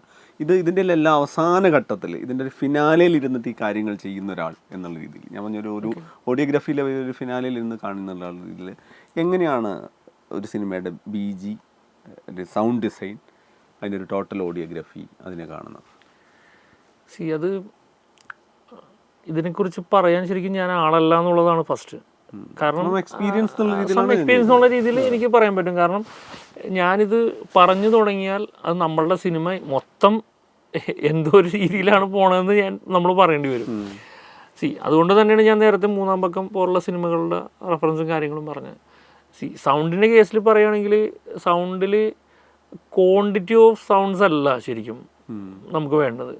മിക്സിൻ്റെ കേസിൽ ക്വാളിറ്റി ഓഫ് സൗണ്ട്സ് ഉണ്ടെങ്കിൽ ഒരു സീൻ വർക്കാവും, അല്ലെങ്കിൽ ആ സിനിമ വർക്കാവും. അപ്പോൾ എന്താണ് നമുക്ക് സൗണ്ടിൽ വേണ്ടത് അത് ഡയറക്ടർ കറക്റ്റായിട്ട് നമ്മളോട് കമ്മ്യൂണിക്കേറ്റ് ചെയ്ത് കഴിഞ്ഞാൽ എവിടെ മ്യൂസിക് വേണം, എവിടെ മ്യൂസിക് വേണ്ട എന്നുള്ള തീരുമാനങ്ങൾ കറക്റ്റായിട്ട് എടുക്കുകയാണെന്നുണ്ടെങ്കിൽ സിനിമയുടെ സൗണ്ട് സൈഡ് വൃത്തിയായിട്ട് നമുക്ക് കൊണ്ടുവരാൻ പറ്റും. പിന്നെ സിനിമയുടെ ഒരു ലാംഗ്വേജ് ഉണ്ടല്ലോ സിനിമക്ക്. ഇപ്പം ആർക്കും സിനിമ ചെയ്യാം എന്നുള്ളൊരു ഘട്ടത്തിലൂടെയാണ് നമ്മൾ പോണത്. ഇപ്പോൾ ഒരു ഫോൺ ഉണ്ടെങ്കിൽ പോലും ആർക്കും സിനിമ ചെയ്യാം എന്നുള്ളൊരു അവസ്ഥയിലൂടെയാണ് നമ്മുടെ ഇൻഡസ്ട്രി പോണത്. ഈ എന്തുകൊണ്ട് പുറത്തുനിന്ന് വന്ന സിനിമകൾ അങ്ങനത്തെ ഒരു ക്വാളിറ്റി കുറവ് നമുക്ക് എന്തുകൊണ്ടാണ് ഫീല് ചെയ്യാത്തത് ഇല്ലേ? പുറത്തുനിന്ന് വന്ന വളരെ ലോ ബഡ്ജറ്റ് സിനിമയാണെങ്കിൽ പോലും അതിനൊരു ക്വാളിറ്റി ഉണ്ട്. അപ്പോൾ എന്താണ് റൂൾസ് എന്നൊന്നും എനിക്കറിയാൻ പാടില്ല, പക്ഷേ ഇതിനൊക്കെ സം റൂൾസ് ഉണ്ട്. അപ്പോൾ അത് ഫോളോ ചെയ്ത് കഴിഞ്ഞ് കഴിഞ്ഞിട്ടുണ്ടെങ്കിൽ ഇപ്പോൾ സൗണ്ടിൻ്റെ കേസിൽ പറയുകയാണെങ്കിൽ ഇപ്പോൾ ലൊക്കേഷൻ സൗണ്ട്, സിങ് സൗണ്ട് മസ്റ്റായിട്ടും സിനിമയിൽ വേണം. ഞാൻ സിങ് സൗണ്ട് ഒരു ആർട്ടിസ്റ്റ് കറക്റ്റായിട്ട് അവിടെ നിന്ന് പെർഫോം ചെയ്യണ പോലെ ഒരിക്കലും ഡബ് സൂട്ടിൽ വന്നിന്ന് പെർഫോം ചെയ്ത് റീക്രിയേറ്റ് ചെയ്ത് പറ്റില്ല. ഇനി റീക്രിയേറ്റ് ചെയ്താൽ തന്നെ ഇപ്പം നമ്മൾക്ക് അതിന് പറ്റിയ ടൂൾസും കാര്യങ്ങളൊക്കെ നമുക്കുണ്ട്. സിങ് സൗണ്ട് പോലെ സിനിമ നമ്മൾ ഇപ്പോൾ ഇമ്പൾസ് എടുത്തിട്ട് നമുക്ക് മാച്ച് ചെയ്യാനുള്ള ഓപ്ഷൻസ് എല്ലാം ഉണ്ട്. ഇപ്പോൾ സെയിം ലൊക്കേഷനിൽ തന്നെ വേണമെന്നില്ല. ഇപ്പോൾ നമ്മളിപ്പോൾ ഏതെങ്കിലും ലൊക്കേഷനിൽ നിന്ന് അല്ലെങ്കിൽ ആ സെയിം ലൊക്കേഷനിൽ നിന്ന് ഇമ്പൾസ് എടുത്തിട്ട് നമുക്ക് ഈ ഡയലോഗ് മാച്ച് ചെയ്യാനുള്ള ഓപ്ഷനൊക്കെ ഉണ്ട്. ഇപ്പോൾ നൻപകൽ നേരത്തെ മയക്കത്തിൽ മമ്മൂക്കാൻ്റെ തമിഴ് സാധനങ്ങൾ ഫുള്ള് നമ്മൾ, കാരണം ആ തമിഴ് കട്ടി തമിഴാണ്, ശരിക്കും ഒറിജിനൽ പ്യുവർ തമിഴാണ്. അപ്പോൾ ആ തമിഴ് അതേപോലെ തന്നെ വേണമെന്ന് ലിജോന് ഇതുണ്ടായിരുന്നു. അപ്പോൾ അവിടെ നിന്നൊരു ലാംഗ്വേജ് കറക്റ്റ് തമിഴ് അറിയാവുന്ന ഒരാളെ കൊണ്ടുവന്ന് ഡബ് ചെയ്തിട്ട് അത് നമ്മൾ റീമാച്ച് ചെയ്തത്. പക്ഷെ അത് പെട്ടെന്ന് മനസ്സിലാവില്ല. അത് സിങ് സൗണ്ടിനൊപ്പം നമ്മൾ മാച്ച് ചെയ്തിട്ടുണ്ട്. അത് സിങ് സൗണ്ട് ചെയ്തതിന് ശേഷം തമിഴ് പോർഷൻ ശരിക്കും മമ്മൂക്ക രണ്ടാമത് ഡബ് സൂട്ടിൽ ചെയ്തിട്ട് നമ്മളത് മാച്ച് ചെയ്ത് കൊണ്ടുവന്നിട്ടുണ്ട്. ചില വാക്കുകൾ ഒക്കെ നമ്മൾ മാച്ച് ചെയ്തിട്ടുണ്ട്. പക്ഷെ പെട്ടെന്ന് അത് ഐഡൻറ്റിഫൈ ചെയ്യാൻ പറ്റില്ല. നമ്മളിവിടെ ഡബ് എന്ന് പറഞ്ഞൊരു സംഭവം ഞാൻ മനസ്സിലാക്കണത്, എൻ്റെ കരിയറിൽ ഞാൻ മനസ്സിലാക്കിയത്, ഒരു മദർ ലാംഗ്വേജിൽ നിന്ന് വേറെ ഒരു ലാംഗ്വേജിലേക്ക് ഒരു സിനിമ വേറൊരു നാട്ടുകാരിക്ക് കാണാൻ വേണ്ടിയിട്ട് മൊഴി മാറ്റാൻ വേണ്ടിയിട്ടാണ് ഡബ് എന്ന് പറഞ്ഞൊരു ഫെസിലിറ്റി കൊണ്ടുവന്നേക്കുന്നത്. അല്ലാതെ സിനിമ ഇപ്പോൾ പഴയ സിനിമകളിലെല്ലാം സിങ് സൗണ്ട് തന്നെയായിരുന്നു. സിങ് സൗണ്ട് വെച്ചിട്ടാണ് സിനിമ. അപ്പം സിങ് സൗണ്ട് ചെയ്യുമ്പോൾ കിട്ടുന്ന ആ ഒരു പെർഫോമൻസ്, അപ്പം ആർട്ടിസ്റ്റ് ചെയ്യണ ആ ഒരു ലൈവ് പെർഫോമൻസ് റീക്രിയേറ്റ് ചെയ്ത് കഴിഞ്ഞാൽ അത് കിട്ടില്ല. ഒരു ഗ്രൂപ്പ് ഓഫ് ആക്ടേഴ്സ് പെർഫോം ചെയ്യുമ്പോൾ അവിടെ കിട്ടുന്ന ആ ഒരു സംഭവം കിട്ടില്ല. അപ്പം ഇത് പല കാരണങ്ങളും ഉണ്ടാവാം, വെതർ കൊണ്ടാവാം, അല്ലെങ്കിൽ പ്രൊഡക്ഷൻ്റെ വേറെ എന്തെങ്കിലും കാരണം കൊണ്ടായിരിക്കും ഇതൊക്കെ ഇല്ലാണ്. പക്ഷെ എന്നാൽ പോലും ഒരു സിനിമ ചെയ്യുമ്പോൾ അതിൻ്റെ ബേസിക് ആയിട്ടുള്ള സൗണ്ടിൻ്റെ സെഷനിൽ വരികയാണെന്നുണ്ടെങ്കിൽ എപ്പോഴും ഒരു സിങ് സൗണ്ട് എപ്പോഴും അത് മറ്റേ ലൊക്കേഷൻ മറ്റേ നാഗര റെക്കോർഡിംഗ് അല്ലാതെ ഒരു സിങ് സൗണ്ട് ടീം ഫോളോ ചെയ്യണം ഒരു സിനിമയ്ക്ക്. പിന്നെ അതുപോലെ തന്നെ സിങ് സൗണ്ട് പ്യുവർ സിങ് സൗണ്ടായിട്ട് ചെയ്യണ സിനിമയാണെങ്കിൽ അതിനും ഒരു ഫോളോ ചെയ്യേണ്ട ഒരു സ്റ്റാൻഡേർഡ് ഉണ്ട്. അതായത് ഡയലോഗ് എഡിറ്റർ ഉണ്ടാവും. ഡയലോഗ് എഡിറ്റർ എന്ന് പറഞ്ഞൊരു പൊസിഷൻ ഉണ്ട്. ആ പൊസിഷനിലുള്ള ആൾക്കാർ ഇവിടെ ഇപ്പം അങ്ങനെയൊക്കെ തന്നെയാണ് കേട്ടോ ഇപ്പോൾ ചെയ്തു വന്നത്. പക്ഷെ അതിനൊരു ടൈമും കൂടി കൊടുക്കണം. ഇപ്പോൾ ഒരു ഡയലോഗ് നമ്മൾ കറക്റ്റായിട്ട് ലൊക്കേഷനിൽ നിന്ന് ബൂം മാൻ തൊട്ട് ബൂം ഓപ്പറേറ്റ് ചെയ്ത് പ്രൊഡക്ഷൻ മിക്സർ അത് പ്രൊഡക്ഷൻ റെക്കോർഡ് ചെയ്ത് അത് ഡയലോഗ് എഡിറ്റർ കൊണ്ടുവന്ന് ഡയലോഗ് എഡിറ്റ് ചെയ്ത് ആ ഡയലോഗ് എഡിറ്റ് ചെയ്യുമ്പോൾ അയാൾക്ക് കുറച്ച് സമയം കൊടുത്തിട്ട് അവിടെ എന്തെങ്കിലും ചിലപ്പോൾ ചില ഡയലോഗ്സ് യൂസ് ചെയ്യാൻ പറ്റാത്ത ഡയലോഗ്സ് ഉണ്ടാവും. അത് ADR ചെയ്യണം, അത് റീഡബ് ചെയ്യണം. അവിടെ ആ ഡബ് ചെയ്തത് മാച്ച് ചെയ്ത് അത് സൗണ്ട് ഡിസൈനർക്ക് കൊടുത്ത് അങ്ങനെ ഒരു ഗ്രൂപ്പ് ഓഫ് ആൾക്കാരുടെ കറക്റ്റായിട്ടുള്ള പ്രൊസീജിയറിൽ വന്നാലേ ഫൈനൽ മിക്സിൽ വരുമ്പോൾ നമുക്കിത് വൃത്തിയായിട്ട് ചെയ്യാൻ പറ്റുള്ളൂ. ഈ സെയിം പ്രൊസീജിയർ തന്നെ പ്രൊഡക്ഷൻ ഡിസൈനിലും ഈ സെയിം പ്രൊസീജിയർ തന്നെ ക്യാമറയിലും എല്ലാത്തിലും ഇത്രയും ഗ്രൂപ്പ് ഓഫ് ആൾക്കാരുടെ കറക്റ്റായിട്ടുള്ള ഒരു കോർഡിനേഷൻ ഉണ്ടെങ്കിൽ ഒരു നല്ല സിനിമ ഉണ്ടാക്കാൻ പറ്റുള്ളൂ എന്നാണ് ഞാൻ വിചാരിക്കുന്നത്. അതിനാണ് ഒരു പ്രൊഡക്ഷൻ ക്വാളിറ്റി എന്ന് പറയുന്നത്. അത് കണ്ടന്റിലായാലും ശരി, ഈ പറഞ്ഞ പോലെ സ്റ്റോറി ലൈനിലാണെങ്കിലും ശരി, എല്ലാത്തിലാണെങ്കിലും ശരി, ഈ ഒരു ക്വാളിറ്റി ഓഫ് ഫിൽറ്ററിങ്ങും ഈ ക്വാളിറ്റി ഓഫ് സാധനങ്ങളെല്ലാം കൂടി അപ്ലൈ ചെയ്താലേ നല്ല സിനിമയാവുള്ളൂ. അങ്ങനത്തെ ഒരു പ്രൊസീജിയർ നടക്കാതെ വരുമ്പോഴാണ് സിനിമ എല്ലാം പാളിപ്പോണത്. ഇവിടെ ഏത് കഥയാണ് ഇവിടുത്തെ സിനിമകൾ ഏതാ നല്ലതല്ലാത്ത, നമുക്ക് മലയാളത്തിൽ ഏത് സിനിമയാണ് നല്ലതല്ലാത്ത സിനിമകളുള്ളത്? എല്ലാത്തിനും നല്ല കഥകളില്ലേ, എല്ലാം പുതിയ കഥകളല്ലേ വന്നത്. പക്ഷെ അതിൻ്റെ പ്രൊഡക്ഷൻ ഓക്കെ അല്ലാത്തത് കൊണ്ട് മാത്രമല്ലേ അത് പാളിപ്പോണത്. ടോട്ടൽ ഡിസൈൻ മാറി പോകുന്നു. വേറെ കാര്യം കൂടി ഉള്ളത്, ഇപ്പം ഞാനത് ഒരു ഫൈനൽ മിക്സിങ്ങുമായി ബന്ധപ്പെട്ട് തന്നെ ചോദിക്കുകയാണ്. ഇപ്പം നേരത്തെ നമ്മുടെ സിനിമയിൽ സൈലൻസിന് അതിൻ്റെതായ ഒരു പ്രയോറിറ്റി, കമേഴ്ഷ്യൽ സിനിമയിലും സൈലൻസ് ഒക്കെ ഉള്ള രീതിയിൽ തന്നെയായിരുന്നു. പക്ഷേ ഏതൊരു ഘട്ടം മുതൽ അങ്ങനെ ഒരു സൈലൻസിന് ഒരു സ്പേസ് കൊടുക്കുക എന്നുള്ള സംഗതി വരുന്ന സമയത്ത് ഒരു ടെൻഷൻ, അവിടെ ഒരു ബാക്ക്ഗ്രൗണ്ട് സ്കോർ വേണം, അവിടെ വേറെ ഏതെങ്കിലും തരത്തിൽ ഇൻട്രാക്റ്റീവ് ആയിട്ടുള്ള സംഗതി വേണം എന്നൊക്കെ ഉള്ളൊരു കാര്യം ഉണ്ടായല്ലോ. ഇപ്പോൾ എപ്പോഴും സൗണ്ട് ഡിസൈനേഴ്സിനോട് പറയുമ്പം സൈലൻസിനോടുള്ള അവരോടുള്ള വലിയൊരു പ്രണയം, അവരോട് ഇഷ്ടം പറയുന്നേക്കാം. സൈലൻസ് എങ്ങനെയാണ് സിനിമയിൽ വർക്കാവുന്നത്, അതിനൊരുപാട് ക്ലാസിക് സിനിമയുടെയൊക്കെ എക്സാമ്പിൾ പറഞ്ഞേക്കാം. പേഴ്സണലി എങ്ങനെയാണ്? കാരണം നമ്മൾ നോക്കുവാണെങ്കിൽ ഈ എടുത്തു പറഞ്ഞ എല്ലാ സിനിമയുടെയും കാലത്ത് സൈലൻസിനും കൂടി ഒരു കീ റോളുണ്ട്. ഉറപ്പായിട്ടും ഞാൻ അങ്ങനെ, അതായത് ഒരുപാട് സിനിമകൾ ഒരുപാട് സൗണ്ടുകളിലൂടെ ട്രാവൽ ചെയ്ത് വരുന്നു, സൗണ്ടുകൾ അത്രയും സമയം നമ്മൾ കേട്ടിരിക്കുന്നു. അപ്പോൾ എല്ലാത്തിലും സൈലൻസ് പറ്റുമോ എന്ന് എനിക്കറിയില്ല. പക്ഷെ എന്നാൽ പോലും ചില ഇമോഷൻസ് കവർ ചെയ്യാനായിട്ട് സൈലൻസ് നല്ലതാണ്. ഇപ്പോൾ മഞ്ഞുമൽ ബോയ്സിൻ്റെ കേസിലേക്ക് വന്നു കഴിഞ്ഞിട്ടുണ്ടെങ്കിൽ നമ്മൾ അത്രത്തോളം ഭീതിപ്പെടുത്തുന്ന ഒരു കേവ്, അവിടെ അങ്ങനത്തെ ഒരു ഭയങ്കര വലിയൊരു ഇൻസിഡൻറ്റ് നടക്കുന്നു, നമ്മൾ എക്സാജറേറ്റ് ചെയ്ത് സൗണ്ടുകൾ കേൾപ്പിക്കുന്നു, വളരെ ലോ ഫ്രീക്വൻസീസ് യൂസ് ചെയ്യുന്നു. ഈ സാധനങ്ങളെല്ലാം നമ്മൾ ഈ കേവ് അടക്കണ സമയത്ത് കംപ്ലീറ്റ്ലി അത് കട്ട് ചെയ്തു. അത് റിയൽ സൗണ്ട് ഇല്ലാതാക്കി. അപ്പോൾ അത് ഭയങ്കര ഒരു ബ്യൂട്ടിഫുൾ ആയിട്ട് എനിക്കും തോന്നി. അത് കണ്ട പലരും എൻ്റെ അടുത്തും പറഞ്ഞു അത് ഭയങ്കര ഗംഭീരമായിട്ട് വർക്കായിട്ടെന്ന് പറഞ്ഞു. അപ്പോൾ അങ്ങനെയുള്ള പോസിബിലിറ്റീസ് ഉള്ള സീൻസുകൾ ഉണ്ടെങ്കിൽ നമുക്ക് ഡെഫിനറ്റ് ആയിട്ടും, ഇപ്പോൾ ഞാൻ ഒരു ഉദാഹരണം പറയുകയാണെങ്കിൽ, ഭയങ്കര ഇമോഷണലി ഒരു സംഭവം നടക്കുന്നു, അവിടെ ഭയങ്കരമായിട്ട് മഴ പെയ്യുന്നു, പക്ഷേ ഒരു ക്ലോസ് ഷോട്ടിൽ ഈ ഒബ്ജക്റ്റ് ആരാണോ, അത് മെയിൽ ഓർ ഫീമെയിൽ, കരയുന്നു.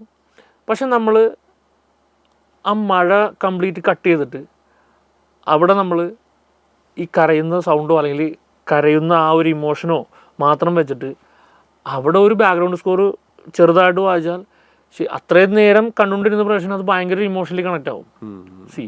ഇങ്ങനെ ഇത് ഞാനൊരു എക്സാമ്പിൾ പറയുകയാണ്. ഇതേപോലെ സിനിമ ത്രൂ ഔട്ട് ആ ടൈം ലൈനിൽ എവിടെയൊക്കെ അങ്ങനെ ഒരു സാധനങ്ങൾ നമുക്ക് ചെയ്യാൻ പറ്റും, അങ്ങനെ ചെയ്തു പോവാം. അത് ചിലപ്പോൾ അങ്ങനെ ചെയ്ത് പോയതിന് ശേഷം നെക്സ്റ്റ് അടുത്ത ഷോട്ടിൽ ഒരു ഗൺ ഷോട്ട് ആവാം.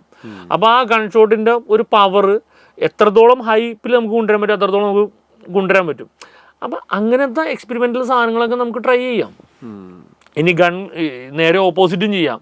ഇപ്പം ഞാൻ ഈ പറഞ്ഞ സാധനം നേരെ ഓപ്പോസിറ്റും ചെയ്യാം. വളരെ ഗംഭീരമായിട്ട് മഴ നടക്കുന്നു, ഈ പറഞ്ഞ നെക്സ്റ്റ് ഗൺ ഷോട്ട് നമുക്ക് ഗൺ ഷോട്ട് ഇല്ലാണ്ടും കേൾപ്പിക്കാം. അപ്പോഴും അവിടെ വേറൊരു ടൈപ്പ് സാധനം വർക്കാവും. അപ്പോൾ അത് ആ സ്റ്റോറി ലൈൻ എങ്ങനെ ഡിമാൻഡ് ചെയ്യുന്നു, ആ സിനിമയുടെ ജോണർ എന്താണ്, ആ സിനിമ എങ്ങനെ നമുക്ക് ജനങ്ങളിലേക്ക് നമുക്ക് എത്തിക്കാൻ പറ്റും, അതിനൊക്കെ ഡിപ്പെൻഡ് ചെയ്തിരിക്കും സൗണ്ട്. ഇതെല്ലാം ഡിസിഷൻ എടുക്കുന്നത് മിക്സിംഗ് ടേബിളിൽ നിന്നാണ്. അത് നമ്മൾ വർക്ക് ചെയ്യണ സമയത്ത് നമ്മൾ ഡയറക്ടറോട് കൂടെ ഇരുന്ന് നമുക്ക് ഇങ്ങനത്തെ ഒരു സാധനം ട്രൈ ചെയ്യാം, നമ്മൾ വേറൊരു സാധനം ട്രൈ ചെയ്ത് നോക്കാം. അങ്ങനത്തെ പല ട്രൈ ചെയ്യലിൽ നിന്നാണ് വേറൊരു പുതിയ സാധനം ഉണ്ടാവണമെന്നാണ് എനിക്ക് തോന്നുന്നത്. അല്ലാതെ ഒന്നും ഫിക്സ്ഡ് അല്ല. സൗണ്ട് നമ്മൾ ചെയ്യുന്ന സമയത്ത് ഓക്കെ എല്ലാം ഉണ്ടാവും. അവിടെ മ്യൂസിക് ഉണ്ടാവും, അവിടെ സൗണ്ട് ഡിസൈൻ ഉണ്ടാവും, ഡയലോഗ്സ് ഉണ്ടാവും. അപ്പോൾ ഇത് ഫൈനൽ മിക്സിൽ വരുമ്പോഴേക്കും അത് എങ്ങനെയാണ് സ്റ്റോറി നമ്മൾ ഇത് ചെയ്യണമെന്ന് അത് ഫൈനൽ മിക്സിൽ തന്നെ ഡിസൈഡ് ചെയ്യണം. ഇപ്പോൾ പലരും സൗണ്ട് സ്ക്രിപ്റ്റിൻ്റെ കാര്യം പറയാറുണ്ട്. ഒരു ഇന്ത്യയിലും ഇൻ്റർനാഷണലായിട്ടുള്ള സൗണ്ട് ടീമിൽപ്പെട്ട ആര് പറയുമ്പോഴും ഇതിനൊരു സൗണ്ട് സ്ക്രിപ്റ്റ് ഉണ്ടായിരുന്നു, ഞങ്ങളുടെ സ്ക്രിപ്റ്റിൻ്റെ തുടക്കത്തിലുണ്ടായിരുന്നു, അല്ലെങ്കിൽ ഇതിൻ്റെ ഫിലിം മേക്കർ എനിക്കൊരു സ്ക്രിപ്റ്റ് തുടക്കത്തിൽ തന്നെ അയച്ചു തന്നു, അല്ലെങ്കിൽ ഇതിനൊരു സൗണ്ട് സ്ക്രിപ്റ്റ് തുടക്കം മുതൽ ഉണ്ടാക്കിയിരുന്നു. അപ്പോൾ ഒരു ടോട്ടൽ ഡിസൈനിങ്ങിൻ്റെ പാർട്ടിൽ സിനിമാറ്റോഗ്രഫി എങ്ങനെയാണോ എന്നുള്ള വിഷ്വൽ ഡിസൈൻ ഉണ്ടാക്കിയതുപോലെ എൻ്റെ ഒരു സൗണ്ട് ഡിസൈനിലാണ് ഇത് കാര്യങ്ങൾ ചെയ്തേക്കുന്നത്. ഇവിടെ അത്തരം സാധനങ്ങൾ പ്രായോഗികമായിട്ട് എപ്പോഴും നടക്കാറുണ്ടോ? അങ്ങനെ ഒരു എനിക്ക് തോന്നുന്നുള്ള സിനിമയിൽ അങ്ങനെ കംപ്ലീറ്റ്ലി അങ്ങനത്തെ ഒരു ബോക്സിൽ നിന്നിട്ട് വർക്ക് ചെയ്യാൻ പറ്റുമെന്ന് തോന്നുന്നില്ല എൻ്റെ പേഴ്സണൽ ഇതിൽ. ഇപ്പം നമ്മളിപ്പോൾ സൗണ്ട് സ്ക്രിപ്റ്റ് എന്ന് പറഞ്ഞാൽ എന്താ സൗണ്ട് സ്ക്രിപ്റ്റ് ചെയ്യണത്? ഒരു ഇൻസിഡൻറ്റ് നടക്കുമ്പോൾ ഈ പറഞ്ഞ പോലെ ഡോർമോൽ മുട്ടുന്ന സൗണ്ട്, അല്ലെങ്കിൽ എന്തെങ്കിലും ഒരു എന്താണോ അവിടെ അത് ഓൾറെഡി നമുക്ക് അറിയാവുന്ന കാര്യങ്ങളാണ് ഈ എഴുതി വെക്കുന്നത്. അതിൻ്റെ പുറത്തേക്ക് ഈ മ്യൂസിക്കും ഡയലോഗും സിനിമ കണ്ടിന്യൂസ്ലി റൺ ചെയ്തുകൊണ്ടിരിക്കുന്ന സമയത്ത് ഇതൊന്നും ചിലപ്പോൾ ഓക്കെ ആണെന്ന് വരില്ല. നമ്മൾ അതൊക്കെ മാറ്റേണ്ടി വരും. ചിലപ്പോൾ അവിടുത്തെ മ്യൂസിക് നമ്മൾ എടുത്തിട്ട് വേറെ സ്ഥലത്ത് ഇടേണ്ടി വരും. ഡിസിഷൻ തന്നെ മാറ്റേണ്ടി വരും. ഇത് കൂടാതെ തന്നെ ഇതിൽ വേറെ ഒരു ഇതുള്ളത്, നമ്മൾ റീൽ ബൈ റീൽസ് ആണ് സിനിമ ചെയ്യുന്നത്. ഈ റീൽ ബൈ റീൽ ചെയ്ത സിനിമകൾ വളരെ നമ്മൾ എൻജോയ് ചെയ്ത് കാണുമ്പോൾ റീൽ ജോയിൻ ചെയ്ത ഒരു കംപ്ലീറ്റ് മൂവി ആയിട്ട് കാണുമ്പോൾ അപ്പോഴും നമുക്ക് കറക്ഷൻ വരും. അപ്പോഴതിൻ്റെ റിയൽ ആയിട്ടുള്ള പേസ് എന്താണെന്ന് നമുക്ക് മനസ്സിലാവും. എന്തൊക്കെ പ്രശ്നങ്ങൾ നമ്മൾ അപ്പം ഇതുണ്ട് അതൊക്കെ അതിനുശേഷം നമ്മൾ കറക്ഷൻ ചെയ്യേണ്ടി വരും. അജഗജാന്തരം ചെയ്തതിന് ശേഷം അജഗജാന്തരം കംപ്ലീറ്റ് ചെയ്തിട്ട് ഞാനും ടീനു നമ്മളെല്ലാ ടീമും കൂടി നമ്മൾ ഇവിടെ ഒരു തിയേറ്ററിൽ ഇട്ടത് പ്ലേ ചെയ്തതിന് ശേഷം അപ്പം എടുത്ത തീരുമാനമാണ് എൻ്റെ ലാസ്റ്റ് സൗണ്ട് അവിടെ പാട്ട് ഇടണം എന്ന് അപ്പം എടുത്ത തീരുമാനങ്ങളാണ്. അതിനുശേഷം പല തീരുമാനങ്ങളും നമ്മൾ മാറ്റിയിട്ടുണ്ട്. പല രീതിയിലും നമ്മൾ തീരുമാനങ്ങൾ പല സിനിമകളും നമ്മൾ മാറ്റിയിട്ടുണ്ട്. അങ്ങനെ എല്ലാ സിനിമകളിലും ഈ പറഞ്ഞ പോലെ പിന്നെ സിനിമകൾ തിയേറ്ററിലേക്ക് പോണേക്കാട്ടും മുമ്പ് ഏത് സമയവും അതിൻ്റെ കറക്ഷൻ സംഭവിക്കും. അത് ഇപ്പം ഞാൻ മിക്സ് ചെയ്ത കേസിലാണെങ്കിൽ ഇപ്പം ഞാൻ മഞ്ഞുമൽ ബോയ്സ് എടുത്ത് ഞാനൊരു റീൽ കണ്ടു കഴിഞ്ഞാൽ ഞാൻ ചിലപ്പോൾ അതിൽ വീണ്ടും വേറൊരു സാധനം ട്രൈ ചെയ്യും, വേറൊരു കറക്ഷൻ ചെയ്യും. ഫിക്സഡ് അല്ല ഒന്നും, അതിങ്ങനെ ചേഞ്ച് ആയിക്കൊണ്ടിരിക്കും. തിയേറ്ററിന്റെ കാര്യം തന്നെ പറയുമ്പോൾ ഏറെക്കുറെ ഈ തിയേറ്ററിന്റെ ഇപ്പം നമ്മൾ കേരളത്തിൽ നോക്കുകയാണെങ്കിൽ പുതുതായി വരുന്ന തിയേറ്ററിന്റെ ഒക്കെ എല്ലാ കാര്യത്തിലും അവർ ഈ പറയുന്ന ഡോൾബിയോ അറ്റ്മോസോ ഒക്കെ പറയുന്ന കാര്യത്തിൽ ഒരുപാട് ഈ അതിൻ്റെ പ്രൊജക്ഷൻ ആണെങ്കിലും സൗണ്ട് സിസ്റ്റത്തിലാണെങ്കിലും കുറേയും കൂടി അഡ്വാൻസ്ഡ് ആണെന്നുള്ള ക്ലെയിം എപ്പോഴും ഉണ്ടാവാറുണ്ട്, കുറേയൊക്കെ നടപ്പാക്കാറുണ്ട്. പക്ഷേ തിയേറ്ററിന്റെ കാര്യത്തിൽ ഇതിന്റെ ഒരു ഓപ്പറേറ്റിംഗ് പാർട്ട് എടുക്കുന്ന സമയത്ത്, ഇത് എക്സിക്യൂട്ട് ചെയ്യുന്ന സമയത്ത് എപ്പോഴും സൗണ്ടിനെ കുറിച്ച് വ്യൂവേഴ്സ് മൾട്ടിപ്പിൾ കംപ്ലൈൻറ്റ്സ് പറയുന്ന സാഹചര്യം ഉണ്ടല്ലോ. അല്ല, അത് കറക്റ്റാണ്, അത് സത്യമാണത്. അത് ഇപ്പോൾ ഈ പറഞ്ഞ പോലെ ഇപ്പോൾ ഞാൻ നേരത്തെ ലൗഡ്നെസ്സിൻ്റെ കാര്യം പറഞ്ഞില്ല. ലൗഡ്നെസ് ഇപ്പോൾ ഗതികേട് കൊണ്ടാണ് ചിലപ്പോൾ എല്ലാ സൗണ്ട് ഡിസൈനേഴ്സും ഭയങ്കര, ഞാൻ സോങ് മിക്സ് ചെയ്യണ പോലെ എന്ന് പറഞ്ഞില്ല, അത് ഗതികേട് കൊണ്ടായിരിക്കുള്ളൂ അങ്ങനെ ചെയ്യണത്. കാരണം ഒന്നും മിസ് ഔട്ട് ആവരുത്, കാരണം തിയേറ്റർ ഭയങ്കര ഫ്ലോപ്പാണ്.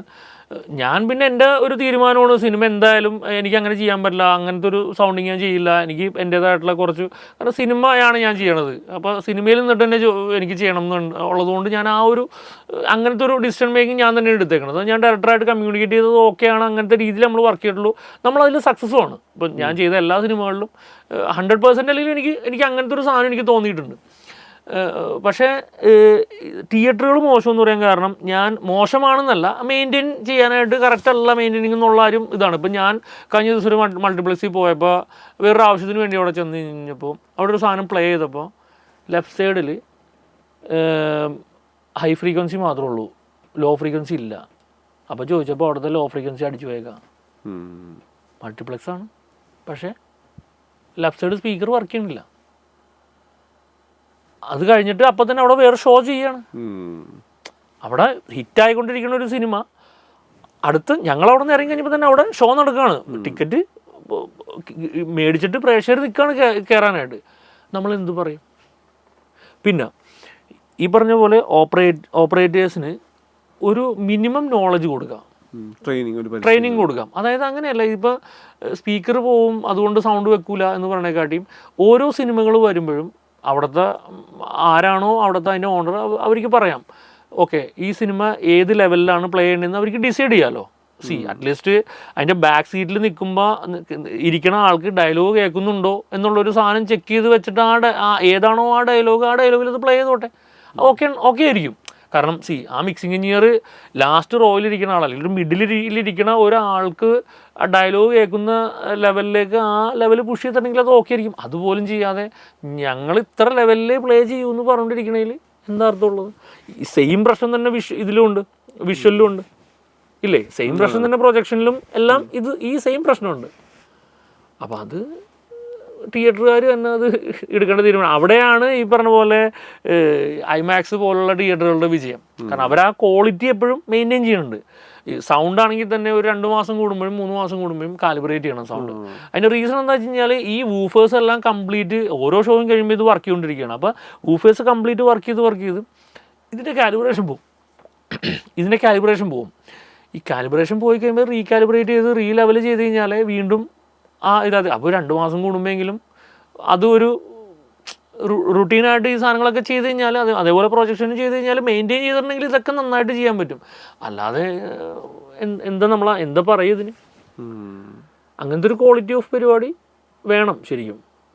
ഈ സൗണ്ടിന്റെ കാര്യത്തിൽ ഒരു തിയേറ്ററിന് ഐഡിയലായിട്ട് ഒരാൾ പുതിയ തിയേറ്റർ തുടങ്ങുകയാണെങ്കിൽ ഫസലിന്റെ ഒരു സജഷൻ എന്താ? ഒരാൾ പുതിയ തിയേറ്റർ തുടങ്ങുകയാണെങ്കിൽ സൗണ്ടിന്റെ കാര്യത്തിൽ എന്താണ് മേക്ക് ഷുവർ ചെയ്യേണ്ടത്? കോംപ്രമൈസ് ചെയ്യാതിരിക്കുക. കാരണം അത് ശരിക്കും പ്രോപ്പറായിട്ട് ചെയ്യണത് ആരാണോ, തിയേറ്ററുകൾ ചെയ്യണത് ആരാണോ അവരെ കൊണ്ട് കറക്റ്റായിട്ട് ആ തിയേറ്ററിൻ്റെ വോളിയം, അതായത് ആ തിയേറ്ററിൻ്റെ എൻറ്റയർ ഏരിയ, ആ ഏരിയയിൽ അത് കാൽക്കുലേറ്റ് ചെയ്യുമ്പോൾ അതിനൊരു വോളിയം ലെവൽ കിട്ടും. അപ്പം ആ വോളിയം ലെവലിൽ വേണം, അല്ലെങ്കിൽ ആ വോളിയത്തിൽ വേണം, ആ RMSൽ വേണം അവിടുത്തെ സ്പീക്കേഴ്സും അവിടുത്തെ ആംപ്ലിഫയേഴ്സും ചെയ്യാനായിട്ട് ഇല്ലേ? അതായത് ഒരു വലിയ ഓഡിറ്റോറിയത്തിൽ കൊണ്ടുവന്നിട്ട് അവിടെ അതിൻ്റെ പകുതി ഇതുള്ള സൗണ്ട് സിസ്റ്റം ഇൻസ്റ്റാൾ ചെയ്ത് കഴിഞ്ഞാൽ എന്ത് സംഭവിക്കും? അത് ഉറപ്പായിട്ടും അവിടെ ഓഡിയോ അത്ര രസമായിട്ട് കേൾക്കില്ല. അതേസമയം അത് ശരിക്കും അതിൻ്റെ വോളിയത്തിനനുസരിച്ചുള്ള ഒരു സൗണ്ടാണ് അവിടെ ഇൻസ്റ്റാൾ ചെയ്യണമെന്നുണ്ടെങ്കിൽ പെർഫെക്റ്റ് ആയിരിക്കും ആ സൗണ്ട്. പിന്നെ ആ സൗണ്ട് എപ്പോഴും മെയിൻറ്റെയിൻ ചെയ്യുക. ഈ പറഞ്ഞ പോലെ 2 മാസം കൂടുമ്പോൾ 3 മാസം കൂടുമ്പോൾ ഒരാളെ കൊണ്ടുവന്നിട്ട് ഇത് ചെക്ക് ചെയ്യിക്കുക, പ്രോപ്പറായിട്ട് ചെക്ക് ചെയ്യിക്കുക. അങ്ങനെ അതുകൊണ്ടാണല്ലോ എം സിനിമാസ് പോലുള്ള, ഞാൻ ആ പേരെടുത്ത് പറയാൻ കാരണം ആ തിയേറ്റർ തുടങ്ങിയിട്ട് ഇത്ര നാളായിട്ടും ടെക്നീഷ്യൻസ് കാണാൻ പോകുന്ന സ്ഥലമാണ്. എനിക്കതുപോലെ PVR-ഉം ഒരു അറ്റ്മോസ് തിയേറ്റർ ഞാൻ വാലിബൻ കണ്ടത് അവിടെയായിരുന്നു. നല്ല സൗണ്ടായിരുന്നു. ഞങ്ങൾ എന്താണോ തിയേറ്റർ മിക്സിംഗ് തിയേറ്റർ ചെയ്തത് ആ സെയിം സാധനം തന്നെയായിരുന്നു എനിക്ക് അവിടെ കിട്ടിയത്. അതുപോലെ തന്നെ ഞാൻ ചെയ്ത സിനിമകൾ എല്ലാം എനിക്ക് ഗംഭീരമായിട്ട് എക്സ്പീരിയൻസ് ചെയ്യാൻ പറ്റിയിട്ടുണ്ട് ഈ പറഞ്ഞ തിയേറ്ററുകളിലൊക്കെ.